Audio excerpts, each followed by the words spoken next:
दिल देंगे किसी एक को, वो भी किसी नेक को, पर जब तक गर्लफ्रेंड नहीं पट जाती प्रपोज करेंगे हर एक को।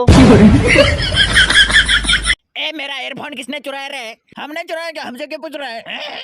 ये उल्टे घूम के क्या पाद रहा है क्या रे? उल्टा घूम के पाद नहीं रहा हूँ, कमर में दर्द है। साला गन तो आ रही, किसी ने तो पादा है। इसने पादा है। अरे यार सब छोड़ो, सब जना 10-10 रुपया लाओ, पिज्जा ऑर्डर करते हैं अभी। मेरी तो मम्मी 4 दिन से धमका रही है बाल कटा, इसलिए बेटा जा रहा हूँ बाल कटाने। तुम लोग खाओ, पिज्जा मिल जाए। हाँ तो मेरा भी कटना है, साथ में चले जाएंगे। लेकिन तू तो ऑलरेडी कट रहा है। मेरे टकले में तेल मालिश कौन करेगा? अरे ये कर देगा। हाथ कैसे लगा रहा है?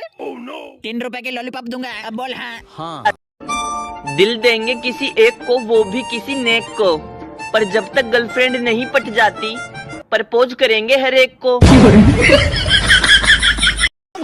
वीडियो पसंद आया तो वीडियो को लाइक कर देना, सब्सक्राइब कर देना एंड कमेंट भी कर देना गाइस।